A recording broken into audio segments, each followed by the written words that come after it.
Down,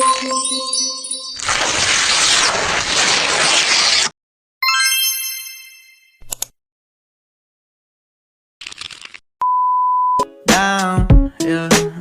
I've been feeling so, I've been.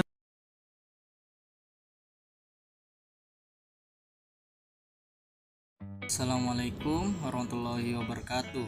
Perkenalkan, nama saya Fajar Saputra Ramadan dengan NIM 220211500006 dari kelas A Fakultas Teknik jurusan Pendidikan Teknik Sipil dan Perencanaan Program Studi Arsitektur. Pada kesempatan hari ini saya akan melakukan presentasi tugas besar pengantar arsitektur kota dengan tema analisis arsitektur perkotaan berdasarkan teori arsitektur kota. Yang pertama di sini ada tinjauan literatur. A. Elemen-elemen rancangan kota. Perancangan ruang hijau kota tidak dapat berdiri sendiri. Bagaimana merancangnya harus memperhatikan elemen-elemen rancang kota yang lainnya agar tercipta keharmonisan sistem rancang kota. Bersama ini dikemukakan elemen rancang kota secara singkat guna menyegarkan kembali materi perancangan dan kawasan secara umum. Ada beberapa elemen yang membentuk dan digunakan dalam merancang kota. Elemen-elemen tersebut antara lain tata guna lahan, bentuk dan bahasa bangunan, pedestrian, dan tanda-tanda signature. B. Existing unsur-unsur pembentuk rancang kota. Ada beberapa unsur pembentuk kota yang terdiri dari 5 unsur, yaitu paths, nodes, landmark, edge, and district. Gambaran umum wilayah. A. Gambaran umum dan deskripsi demografi Kota Watan Sopeng. Kabupaten Sopeng adalah salah satu kabupaten di Provinsi Selatan Indonesia. Kota kabupaten ini terletak di Kabupaten Sopeng. Sopeng terletak pada depresiasi Sungai Walanae yang terdiri dari daratan dan pembukitan dengan luas daratan kurang lebih 700 km serta berada pada ketinggian rata-rata antara 100 sampai 200 meter di atas permukaan laut. Luas daerah perbukitan Sopeng kurang lebih 800 km kuadrat dan berada pada ketinggian rata-rata 200 meter di atas permukaan laut.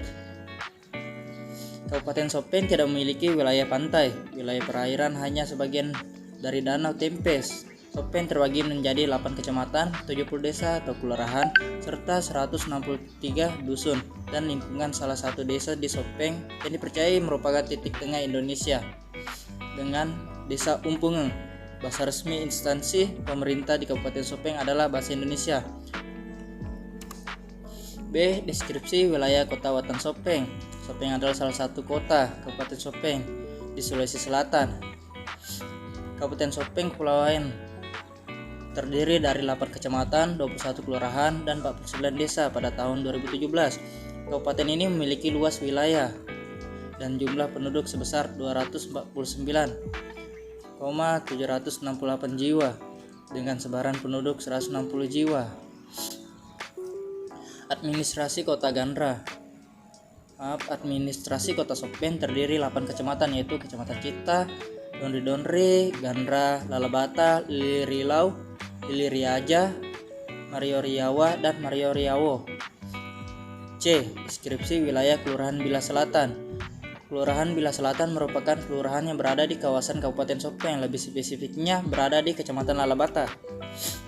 Hasil analisis dan pembahasan. A. Analisis kondisi existing elemen rancang kota di kota. Tata guna lahan pada kawasan Kelurahan Bila Selatan rata-rata penggunanya sebagai tempat pemukiman. Baik, saya ulang. Tata guna lahan pada kawasan Kelurahan Bila Selatan rata-rata penggunaannya sebagai tempat permukiman atau rumah. Kelurahan Bila Selatan lokasinya berada pada pusat kota Kabupaten Sopeng Poros. Dapat dilihat bahwa banyak sekali bangunan komersial seperti supermarket, kafe, kantor, toko, makanan, dan lain-lain. Namun di sisi lain dapat diperhatikan secara seksama banyak daerah atau lahan yang terbengkalai atau tidak digunakan sebagai tempat membangun. Akibatnya masyarakat sering menggunakannya sebagai tempat pembuangan sampah dan barang rongsokan. 2. Bentuk dan masa bangunan. Rata-rata bentuk bangunan pada kawasan Kelurahan Bila Selatan memiliki bentuk yang berbeda-beda dengan orientasi bangunan rata-rata menghadap ke jalan atau lorong tempat bangunan tersebut berada. 3. Pendestrian. Area pendestrian atau pendestrian jalur pendestrian merupakan hal yang perlu dikembangkan pada kawasan Kelurahan Bila Selatan. Hal ini dikarenakan karena area pendestrian biasanya digunakan oleh pihak penguasa untuk meletakkan stand atau ruko perdagangan mereka. 4. Tanda-tanda signek. Tanda-tanda dalam kawasan Kelurahan Bila Selatan kebanyakan merupakan periklanan, tanda nama jalan, rambu lalu lintas, dan spanduk. Yang paling mencolok dalam kawasan ini yaitu periklanan atau zebra cross. B. Analisis kondisi existing unsur-unsur pembentuk rancang kota. 1. Path atau jalan. Jalan pada kawasan Kelurahan Bila Selatan terlihat baik. Namun, bila kita menganalisis kondisi jalan pada jalan-jalan yang kurang digunakan, maka kita dapat melihat perbedaan secara besar. Kondisi jalan kurang baik dan ukuran sempit. Rata-rata penyempurnaan jalan disebabkan oleh masyarakat yang memamerkan kendaraan mereka di bahu jalan. 2. Nodes. Letak unsur nodes pada Kelurahan Bila Selatan yakni di daerah Jarae. Area Jarae ini merupakan area yang cukup padat dengan sirkulasi yang tinggi dikarenakan jalan ini merupakan jalan yang sempit dan salah satu poros. 3. Landmark. Salah satu landmark di Kota Sopeng yaitu Villa Yuliana dan Taman Kalong. Ketika berbicara seputar Kota Sopeng, kita akan teringat langsung pada Taman Kalongnya, sedangkan Villa Yuliana merupakan salah satu museum yang terdapat di Kota Sopeng. 4. Edge. Kantor Bupati merupakan kantor Bupati Sopeng, Sulawesi Selatan terletak di Jalan Salotungo. Polisi lalu lintas sering berada di area ini untuk menjaga arus lalu lintas. 5. Distrik. Pembagian wilayah administrasi di Kota Sopeng khususnya pada wilayah bagian Kecamatan Lalabata, Kecamatan Liliriaja, Kecamatan Lilirilau, Kecamatan Marioriawa, Kecamatan Marioriwawo, Kecamatan Cita, Kecamatan Gandra, Kecamatan Donri yang berada di bawah kecamatan dan desa. Kesimpulan, berdasarkan hasil identifikasi dan analisis pembentukan citra kota di Kota Sopeng, terdapat elemen fisik yang dinilai berdasarkan tata guna lahan, bentuk dan masa bangunan, pedestrian, tanda-tanda signek di Kota Sopeng, dan juga masyarakat pendatang yang mampu menjadi pembentuk citra Kota Sopeng. Yakni elemen fisik telah diidentifikasi sebagai elemen fisik pembentuk citra Kota Sopeng berdasarkan substansi. Peneliti mengidentifikasi elemen ini berdasarkan tata guna lahan yang di dalamnya lokasi perencanaan terletak di subpusat Kota Sopeng yang mendukung terjadinya elemen pembentuk citra kota. Hasil identifikasi dan analisis kondisi existing elemen rancang Kota Sopeng meliputi tata guna lahan, bentuk dan masa bangunan, pedestrian, tanda-tanda signek, dan analisis unsur bentuk rancang kota. Baiklah, itu saja yang dapat saya presentasikan. Kurang dan lebihnya mohon dimaafkan apabila ada kekurangan. Wassalamualaikum warahmatullahi wabarakatuh.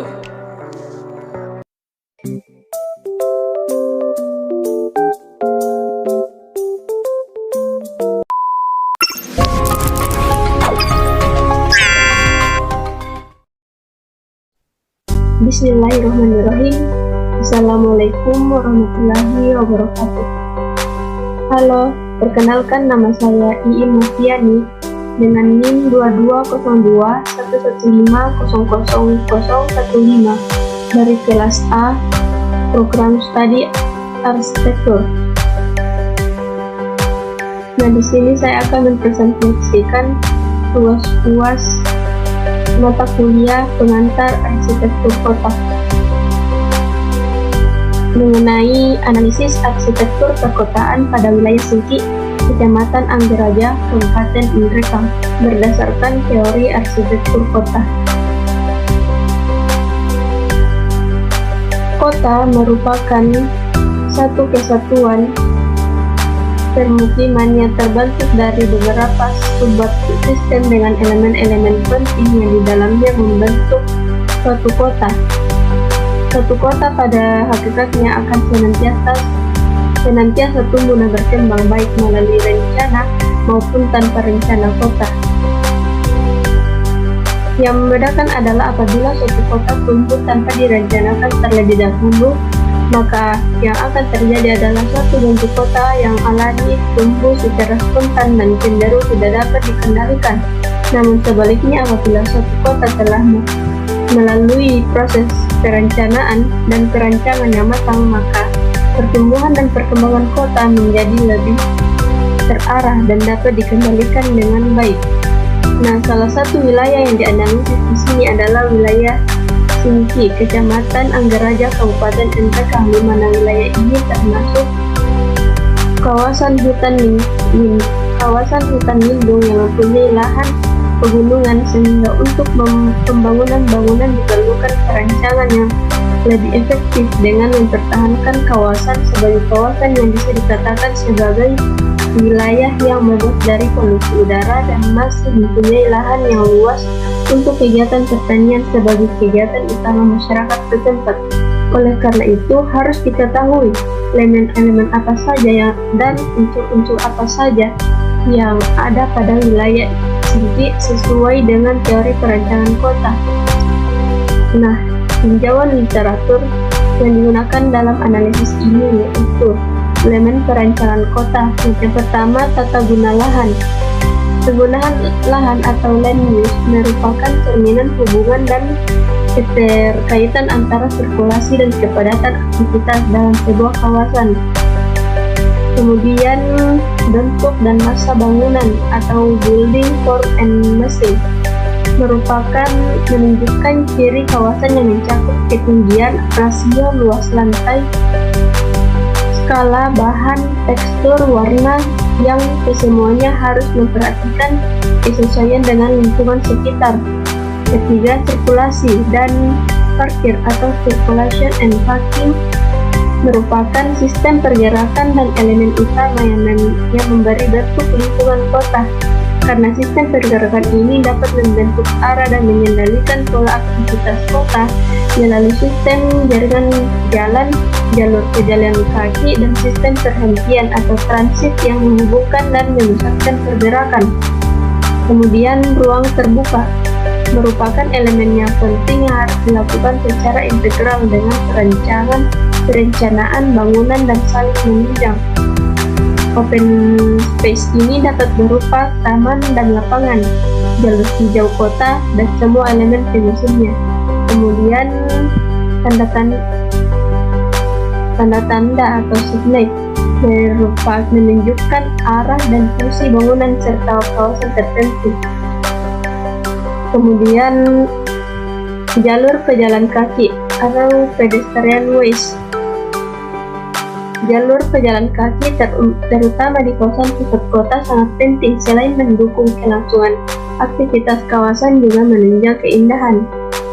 Kemudian elemen unsur atau citra pembentuk kota.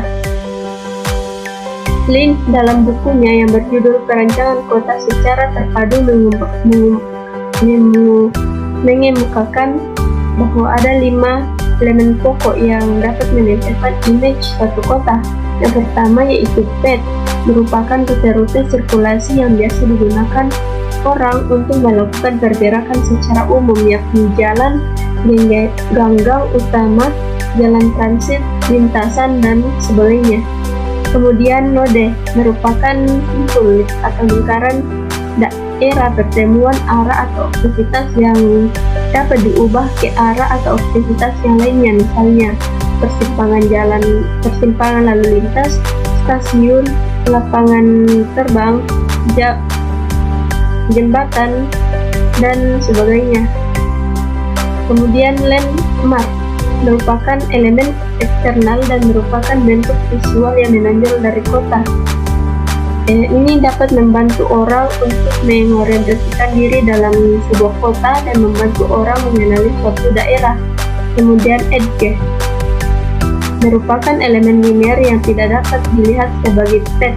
Edge berada pada batas antar dua kawasan tertentu dan berfungsi sebagai pemutus linear, misalnya pantai, tembok, batasan antara lintasan kereta api, dan sebagainya.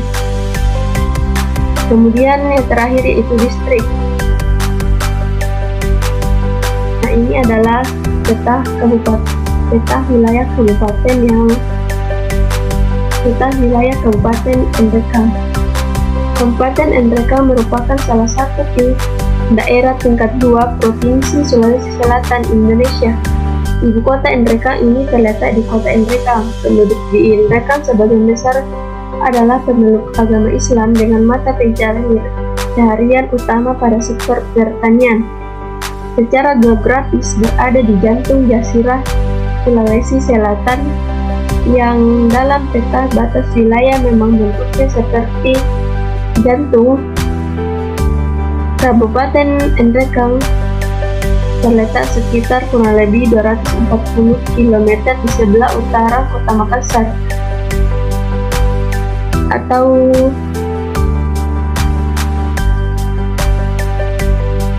dengan ketinggian bervariasi antara 47 meter sampai 10 meter di atas permukaan laut, dengan batas wilayah sebelah utara berbatasan dengan Kabupaten Tanah Toraja, sebelah timur berbatasan dengan Kabupaten Luwu, sebelah selatan berbatasan dengan Kabupaten Cidenreng-Rapang, dan sebelah barat berbatasan dengan Kabupaten Pindrang. Kabupaten Endrekang terdiri dari 12 kecamatan, 17 kelurahan, dan 112 desa dengan luas wilayah sebesar 1.786,1 km kubik atau HA, dengan populasi penduduk kurang lebih 190.579 jiwa. Secara administratif, Kabupaten Endrekang juga terletak di poros tengah Trans Sulawesi melalui jalan strategis nasional untuk pariwisata di Tanah Toraja.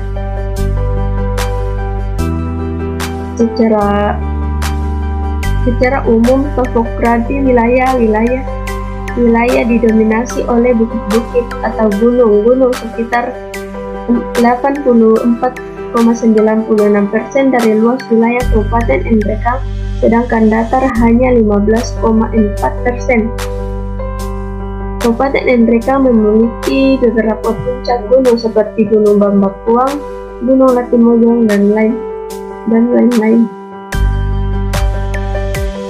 Musim yang terjadi di Kabupaten Endrekang ini hampir sama dengan musim yang ada di daerah lain yang ada di Provinsi Sulawesi Selatan, yaitu musim hujan dan musim kemarau, di mana musim hujan terjadi pada bulan November sampai Juli, sedangkan musim kemarau terjadi pada bulan Agustus sampai Oktober.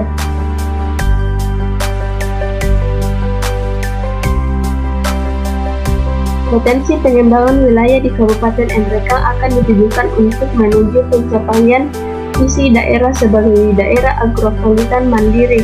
Kabupaten Endrekang juga telah ditetapkan dalam skala kawasan yang lebih luas yang masuk dalam kategori sebagai pusat pengembangan bawang merah di Indonesia bagian timur.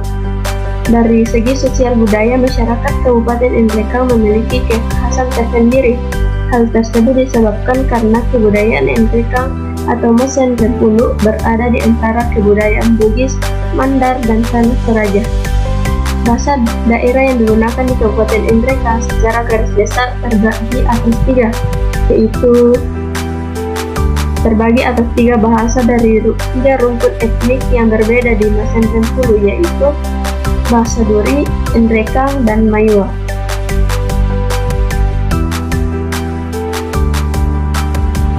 Nah, salah satu wilayah kecamatan yang ada di Kabupaten Endrekang yaitu Kecamatan Anggaraja,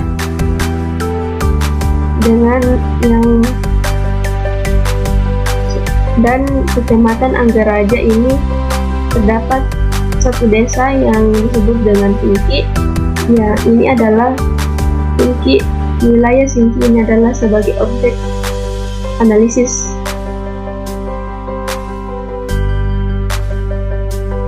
Kecamatan Anggaraja merupakan bagian wilayah Kabupaten Endrekang yang terletak di wilayah utara Kabupaten Endrekang, sekaligus berperan sebagai salah satu penyangga Kabupaten Endrekang, di mana dalam perkembangannya telah menunjukkan kemajuan di bidang sesuai dengan peran dan fungsinya.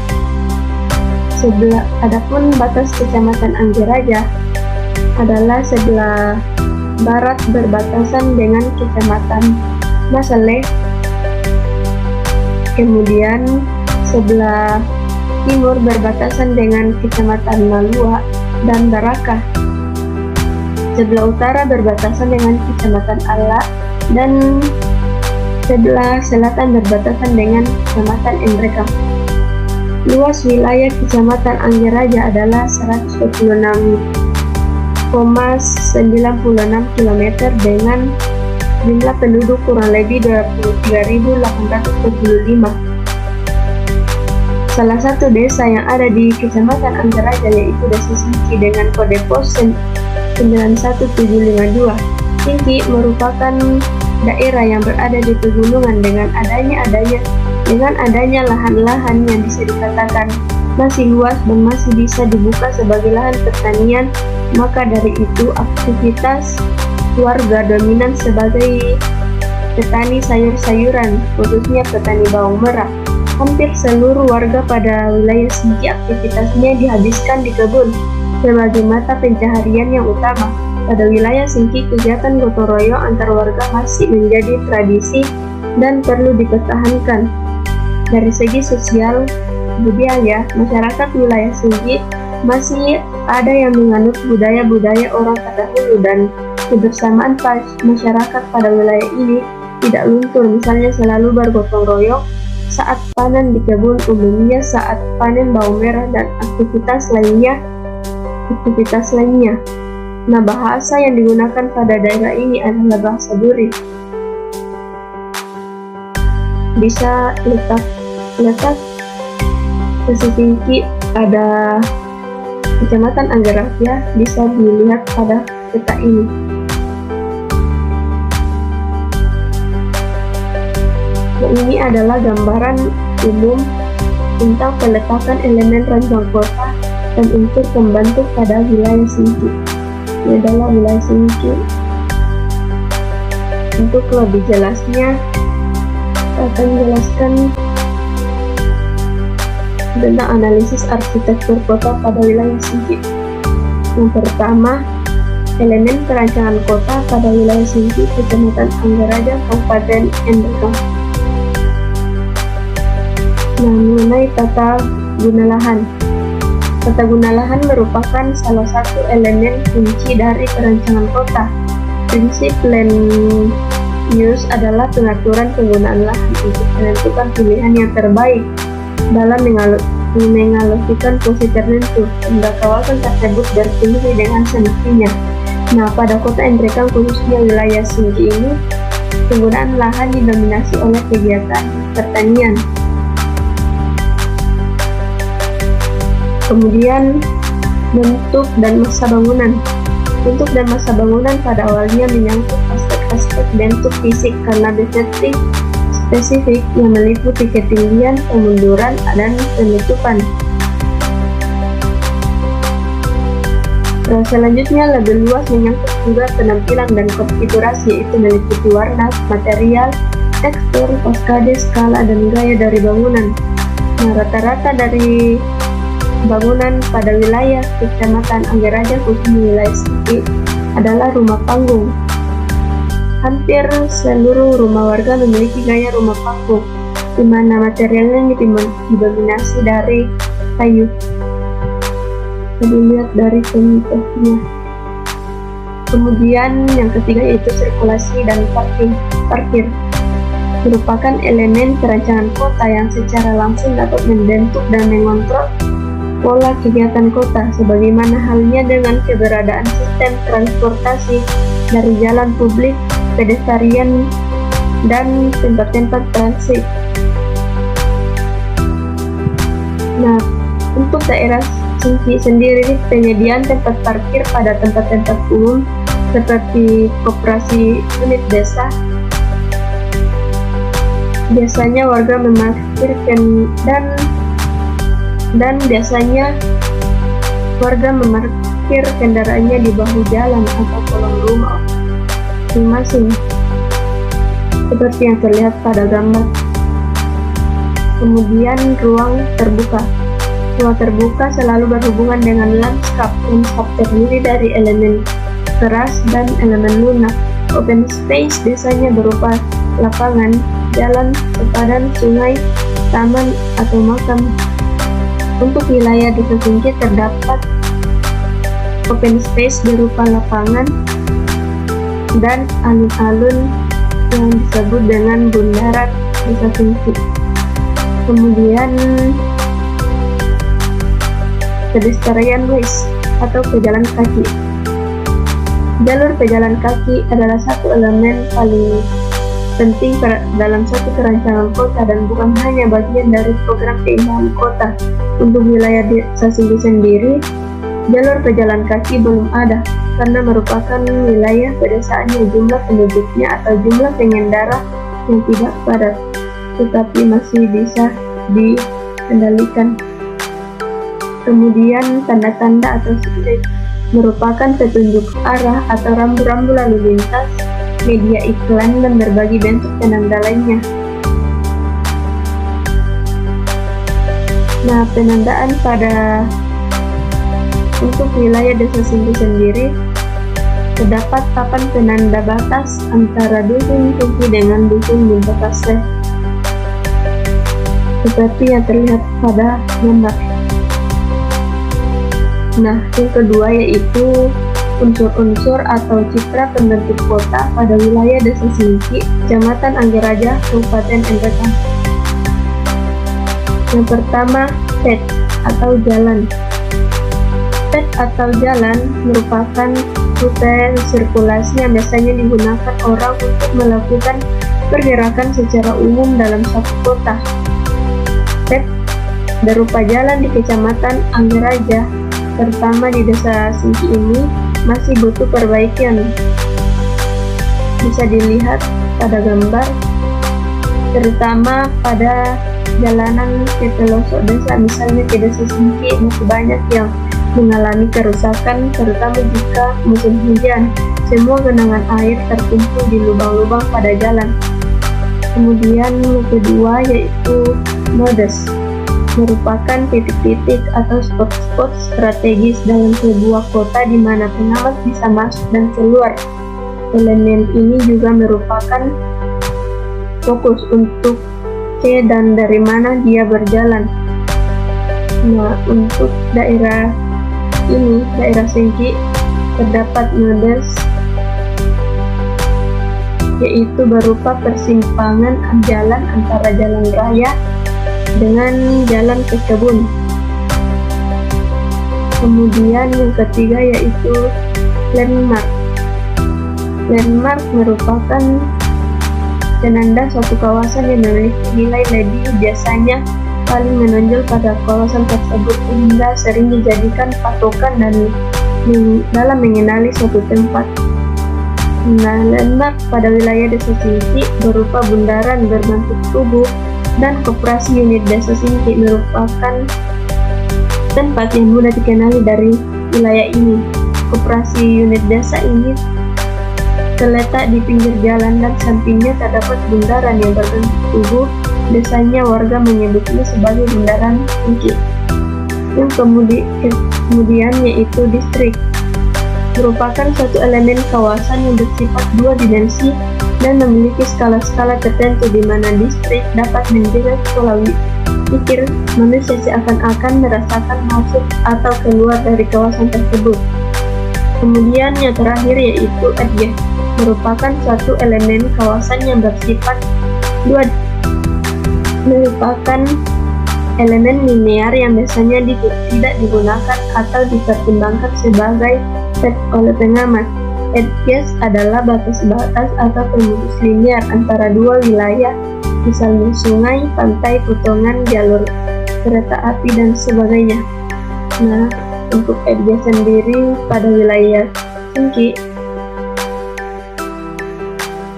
ditetapkan pada pembatas antara dusun-dusun, misalnya dusun Singki dengan dusun Buntakase.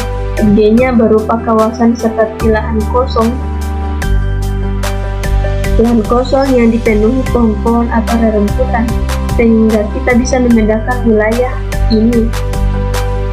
Edge juga bisa dilihat pada gerbang yang terdapat pada Desa Singki. Gerbang ini menunjukkan batas antara Desa Singki dengan Desa Siambo yang ada pada Kecamatan Anggeraja. Nah, itu adalah elemen perancangan kota, dan unsur-unsur pembentuk kota pada wilayah Singki, Kecamatan Anggeraja, Kabupaten Endrekang.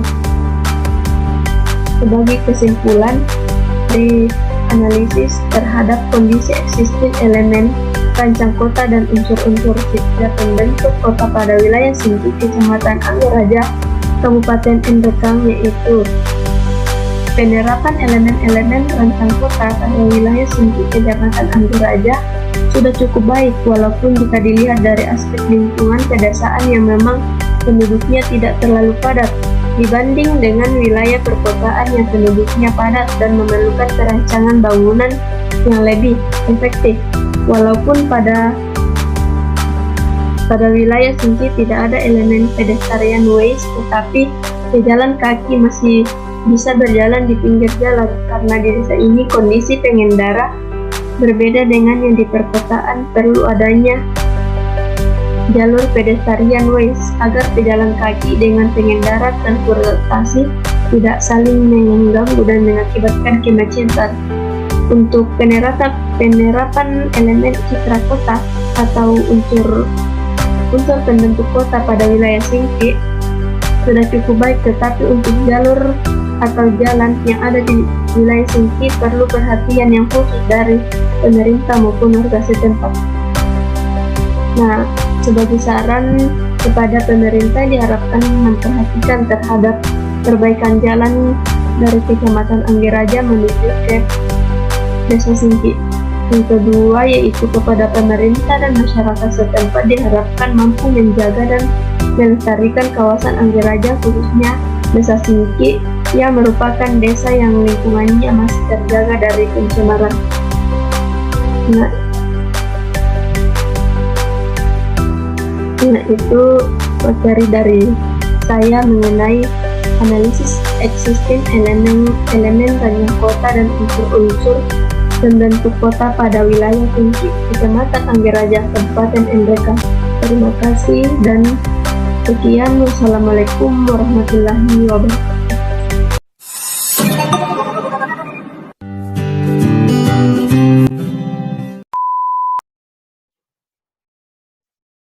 Assalamualaikum warahmatullahi wabarakatuh. Salam sejahtera untuk kita semua. Perkenalkan, saya Ilianti dengan NIM 2202 115 0004 dari kelas 01 Program Studi Arsitektur, Jurusan Pendidikan Teknik Sipil dan Perencanaan, Fakultas Teknik Universitas Negeri Makassar.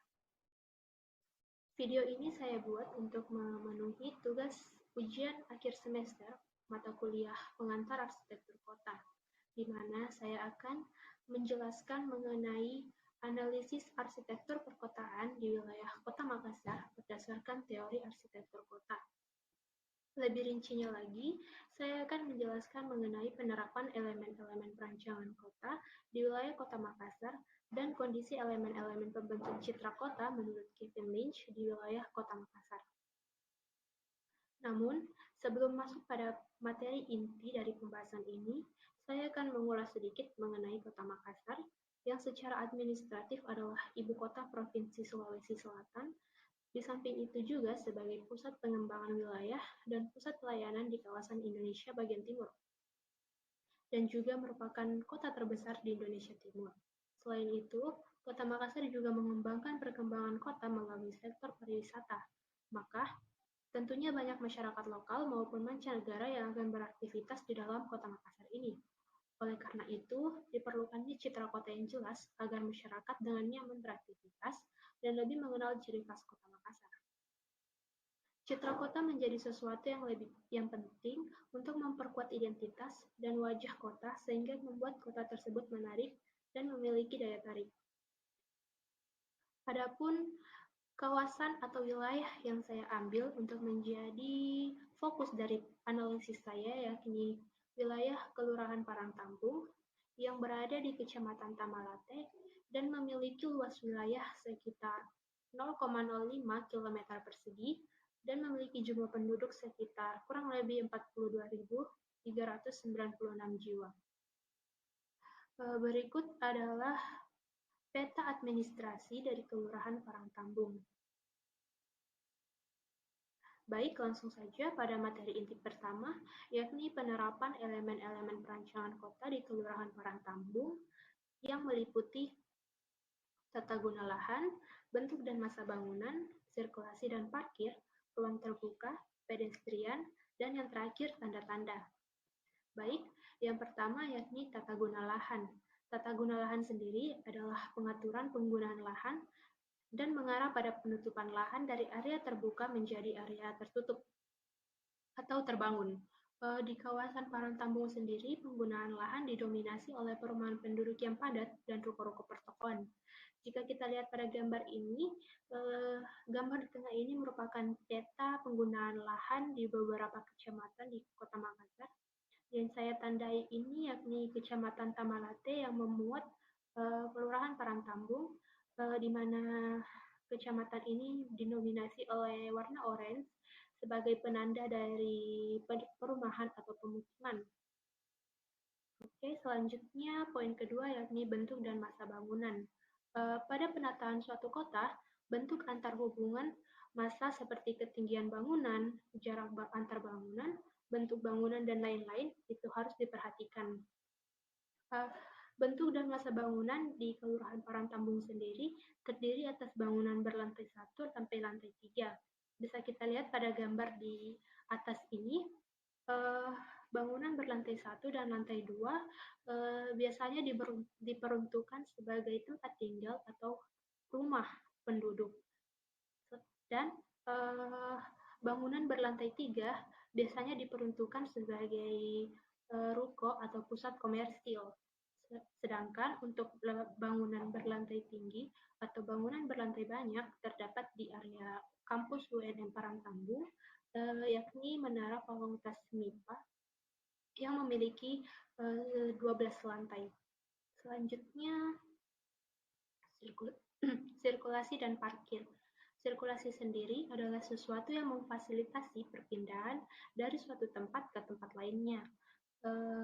Di area Parangtambung sendiri yang merupakan sirkulasi yakni Jalan Dentata Raya menuju Jalan Malengkeri Raya yang merupakan sirkulasi utama di Kelurahan Parangtambung.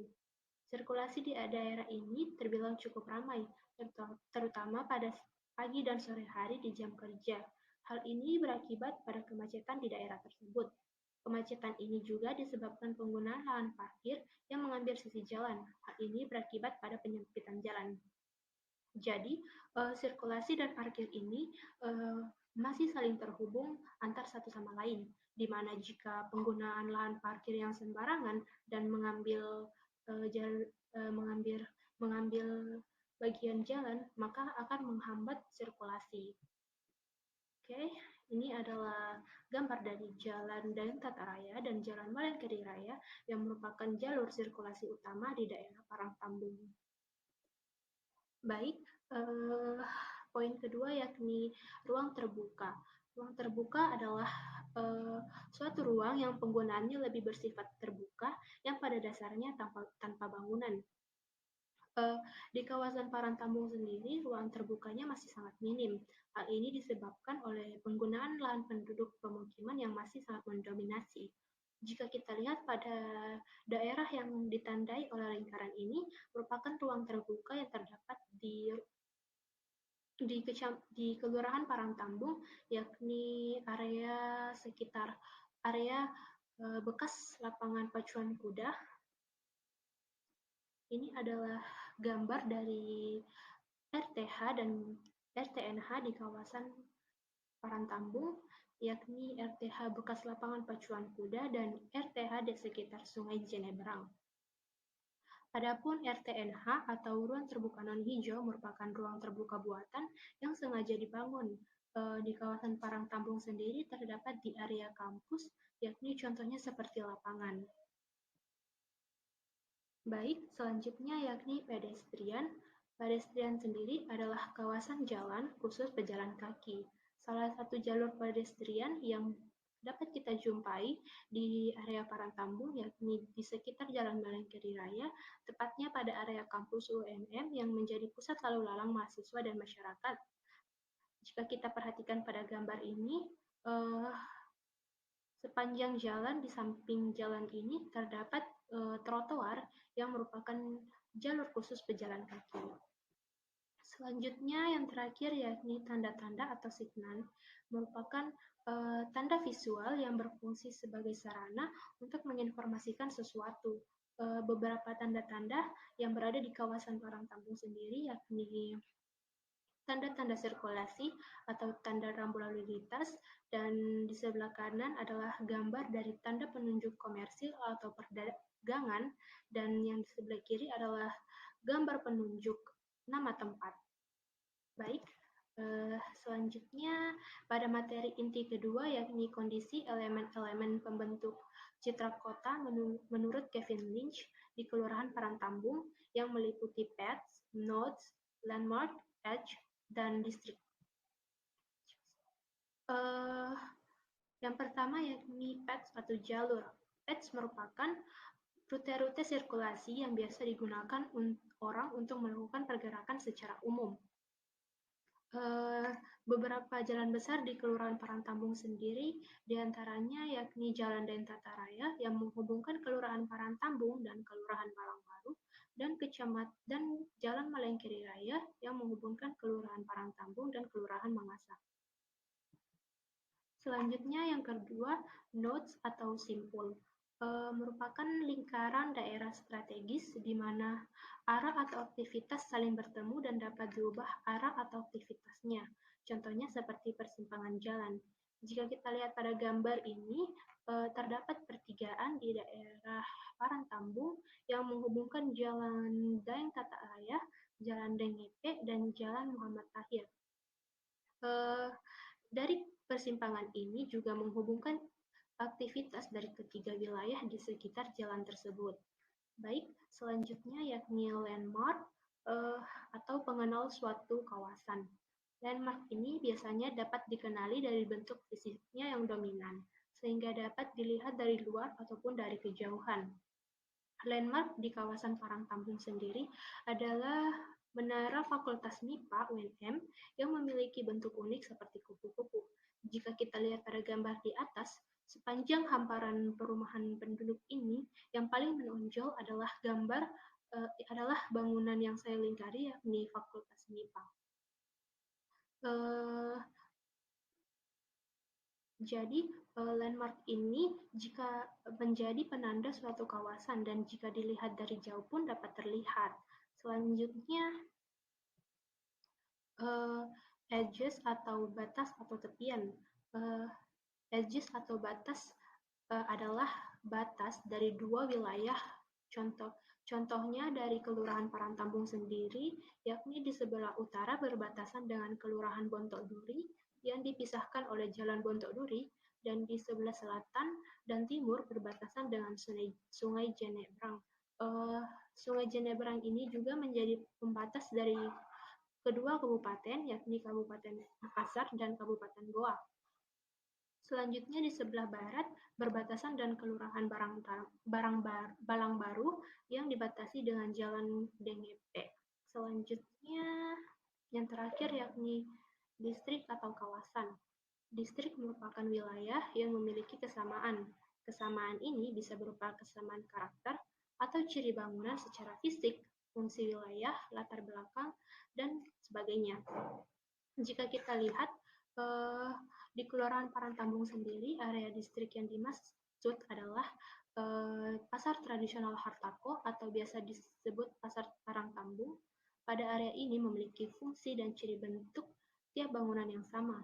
Jika kita perhatikan, area ini memiliki fungsi yakni sebagai tempat jual beli dan memiliki ciri atau bentuk tiap bangunan yang sama, yakni didominasi oleh bangunan berlantai 1 dan 2 yang digunakan sebagai tempat perdagangan. Adapun aktivitasnya memiliki kesamaan, yakni kegiatan jual maupun kegiatan membeli.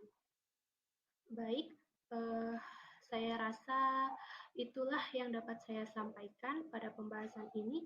Adapun kesimpulan dan saran yang dapat saya berikan yakni berdasarkan hasil identifikasi dan analisa dari teori perancangan kota di Kelurahan Parangtambung, didapatkan bahwa di Kelurahan Parangtambung memiliki semua elemen perancangan kota, serta juga memiliki elemen pembentuk rancang kota secara umum, sehingga Kelurahan Parangtambung ini terlihat baik mulai dari kondisi fisik, sirkulasi, dan elemen-elemen di sekitarnya.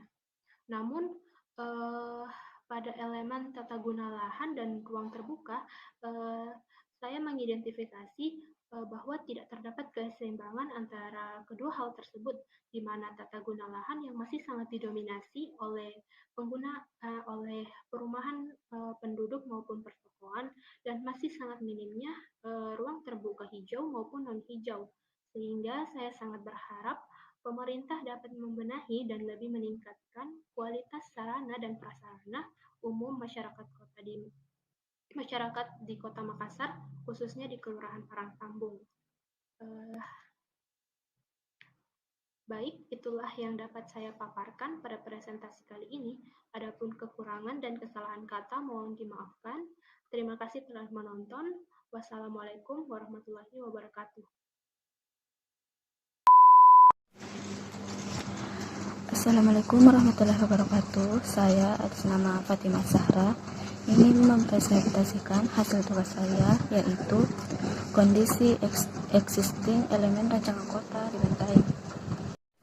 Yang pertama, Kabupaten Bantaeng terletak pada titik 5 derajat 21, 23 sampai 5 derajat 35, 26 lintas selatan dan 1119 derajat 51, 42 sampai 120 derajat 5, 26 bujur timur, berjarak 125 km ke arah selatan dari ibu kota Provinsi Sulawesi Selatan, dan luas wilayahnya mencapai 3.983 km dengan jumlah penduduk 170.057 jiwa pada tahun 2006, dengan rincian laki-laki sebanyak 82.605 jiwa dan perempuan 87.452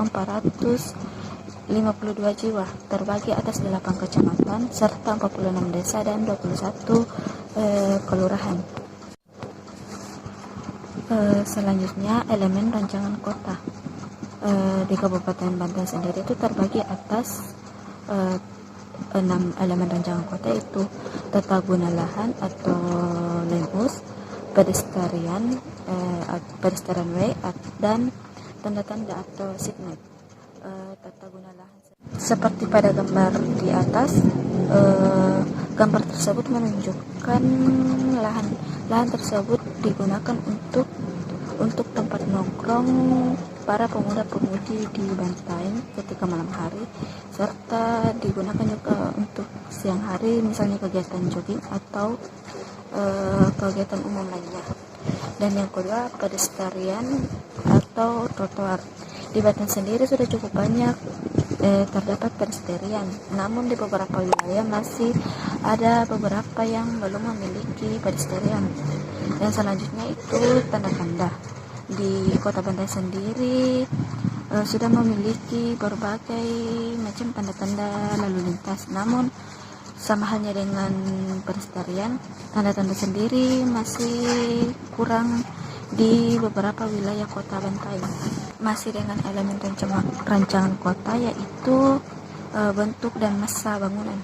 Bentuk dan massa bangunan di Kota Bantaeng sendiri relatif mempunyai bentuk yang sama, karena di Kota Bantaeng terdapat banyak toko-toko serta bangunan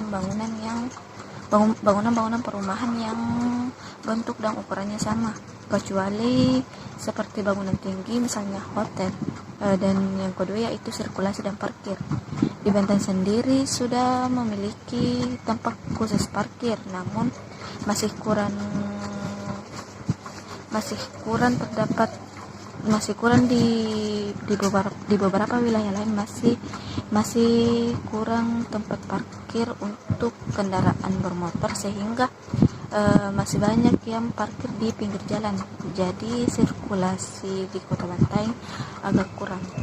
Dan yang selanjutnya itu ruang terbuka atau open space.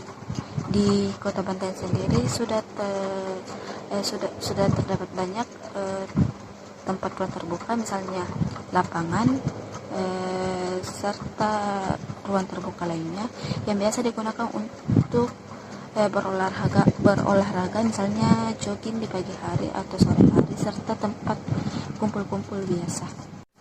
Selanjutnya ada unsur-unsur pembentuk rancangan kota. Di Kota Bandar sendiri terdapat 5 unsur-unsur pembentuk rancangan kota. Yang pertama yaitu PET sendiri yaitu trotoar.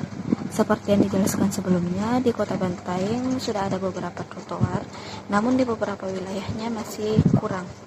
Selanjutnya landmark di Kota Bantaeng sendiri yaitu Pantai Seruni.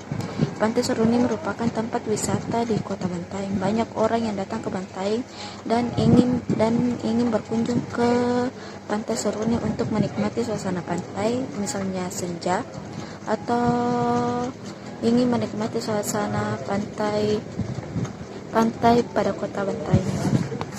Selanjutnya ada unsur nodes. Nodes sendiri yaitu pembatas wilayah kota. Di Kota Bantaeng sendiri pembatasnya yaitu ada terminal di Bontoatu Bisapu menjadi penghubung dua daerah. Itu menjadi nodes di Kota Bantaeng. Selanjutnya ada X. Di Kota Bantaeng sendiri terdapat pembatas jalan. Pembatas jalan tersebut menjadi pembatas antara Kota Bantaeng dan wilayah Jeneponto. Dan selanjutnya terdapat unsur distrik.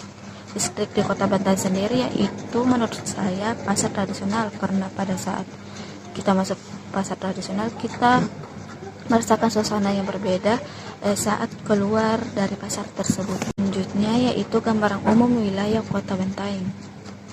Deskripsi wilayah Kota Bantaeng. Kabupaten Bantaeng terletak di daerah pantai yang memanjang pada bagian barat dan timur sepanjang 21,5 km yang cukup potensial untuk perkembangan perikanan dan rumput laut. Pada bagian utara, daerah ini terdapat dataran tinggi yang meliputi pegunungan Lompo Batang, sedangkan di bagian selatan membujur dari barat ke timur terdapat dataran rendah yang meliputi pesisir pantai dan persawahan. Mungkin itu saja yang bisa saya jelaskan dari hasil tugas saya. Lebih dan kurangnya mohon dimaafkan. Sekian dari saya. Wassalamualaikum warahmatullahi wabarakatuh. Assalamualaikum warahmatullahi wabarakatuh. Shalom, Om Swastiastu, Namo Buddhaya, salam kebajikan. Perkenalkan, nama saya Rangga Rafael Padang dari kelas A dengan NIM 220211500002. Di sini saya akan mempresentasikan hasil kerja saya dari tugas pengantar arsitektur kota. Yang pertama, gambaran umum Kota Palopo. Kota Palopo yang merupakan daerah otonom kedua terakhir dari 4 daerah otonom di Tanah Luwu. Secara geografis, Kota Palopo kurang lebih 375 km dari Kota Makassar ke arah utara dengan posisi antara 120 derajat 03 sampai dengan 120 derajat 17,3 bujur timur dan 2 derajat 53,13 sampai dengan 3 derajat 4 lintang selatan pada ketinggian 0 sampai 300 meter di atas permukaan laut. Deskripsi wilayah Kota Palopo. Kota Palopo sekitar 247,52 km persegi atau sama dengan 0,39% dari luas wilayah Provinsi Sulawesi Selatan.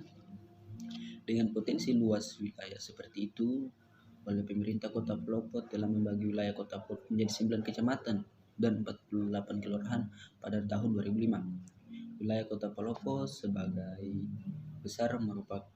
besar merupakan dataran rendah dengan keberadaannya di wilayah pesisir pantai, sekitar 62,85% dari total luas daerah Kota Palopo, menunjukkan bahwa yang merupakan daerah dengan ketinggian 0 sampai 500 mdpl sekitar 24,76%, terletak pada ketinggian 501 hingga 1000 mdpl dan selebihnya sekitar 12,39% yang terletak di atas ketinggian lebih dari 1000 mdpl.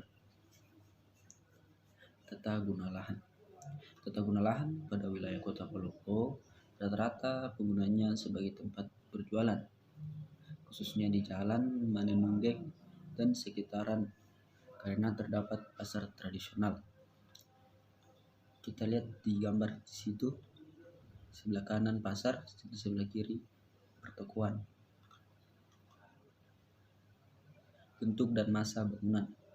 Bangunan ini memiliki bentuk khas bangunan Eropa karena bangunan ini dibangun Belanda pada tahun 1920 dan memiliki masa yang ketinggiannya rata-rata 3,5 sampai 4 meter. Sirkulasi parkir. Kawasan ini masih terdapat pelanggaran parkir yang dilakukan oleh beberapa masyarakat. Mereka memarkirkan kendaraan mereka di bahu jalan sehingga mengganggu sirkulasinya. Untuk di dalam pasar saat ini sudah tersedia area parkir sehingga para pengunjung dapat memarkirkan kendaraannya. Tetapi untuk di jalan masih banyak bangunan komersial yang memiliki sedikit lahan untuk parkir sehingga menyebabkan pengunjungnya memarkirkan kendaraan mereka pada bahu jalan dan mengganggu pengguna jalan lainnya sehingga membuat sirkulasi menjadi terganggu. Ruang terbuka. Lapangan ini atau ruang terbuka merupakan area atau tempat yang digunakan masyarakat Kota Palopo untuk beraktivitas setiap harinya, seperti contoh bermain bola, jogging, jalan santai, atau lainnya. Pedestrian. Pada area jalur pejalan kaki terasa nyaman karena masih ada pepohonan yang membuat area pejalan kaki tidak terlalu panas dan jalur untuk pejalan kaki yang lebar dan luas. Tanda-tanda atau signage. Pada area ini tidak ada tanda-tanda lalu lintas. Karena itu, area pertigaan ini sering terjadi kecelakaan diakibatkan tidak ada rambu lalu lintas pada pertigaan ini. Teori citra kota menurut Kevin Lynch. Lynch mendefinisikan citra kota sebagai gambaran mental dari sebuah kawasan sesuai dengan rata-rata pandangan masyarakatnya. Terdapat 5 elemen yang dapat dipakai untuk mengungkapkan citra kota, yaitu path, edge, district, node, dan landmark. Di sini saya hanya mengambil 2, yaitu yang pertama path. Path atau jalan pada wilayah Kota Palopo adalah jalur kendaraan dan pedestrian. Kita lihat di sebelah kiri itu jalannya luas dan lebar. Nodes. Pada jalan Andi Dejema terdapat pertigaan yang menghubungkan ke jalan H dan Dahlan. Sekian dari saya. Terima kasih. Mohon maaf kurang dan lebihnya. Assalamualaikum warahmatullahi wabarakatuh. Shalom, Om Swastiastu, Namo Buddhaya, Salam Kebajikan.